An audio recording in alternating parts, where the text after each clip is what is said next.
বার্তা এক নজর।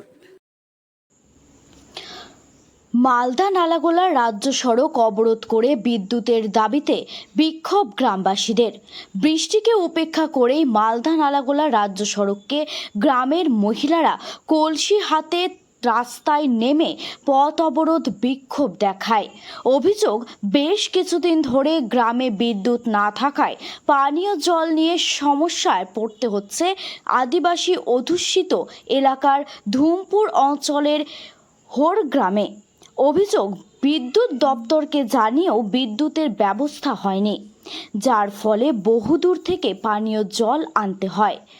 বেশ কয়েকদিন ধরে গ্রামে পানীয় জল না থাকায় সমস্যায় পড়তে হচ্ছে। অবশেষে বৃহস্পতিবার সকালে রাস্তায় নেমে পথ অবরোধ করে প্রতিবাদে সামিল হয় কলসি হাতে মহিলারা।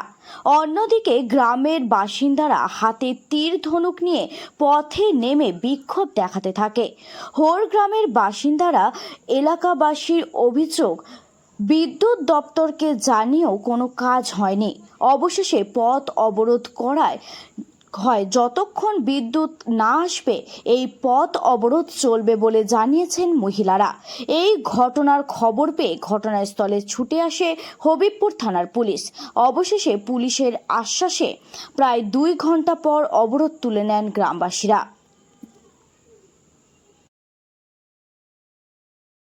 আজকে 3 দিন ধরে লাইন নাই, লাইনের ব্যাপার নাই, ওই জল টল কিছু দিতে পারছি না। কোথায় লাইন ছিল না? কোন গ্রাম? হোর গ্রাম, ধুমপুর অঞ্চল। ধুমপুর অঞ্চল। হ্যাঁ। কয়দিন ধরে লাইন নাই? 3 দিন ধরে। এখন কি করেছিল? এখন পথ অবরোধ করতে নিয়ে আসি। কোথায় আই হোক কত ভোট করেছিল? এখন কি চাইছো? এখন চাই যে লাইন ঠিকঠাক হোক আর পানি জলের ব্যবস্থা। কেউ এসেছিল প্রশাসন থেকে কিছু বললো? হ্যাঁ, কি যে বললো ঠিক আছে, কথা বলছি।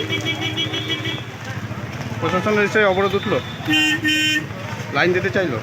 হ্যাঁ, তোমার নাম? অজয় হেমব্রম।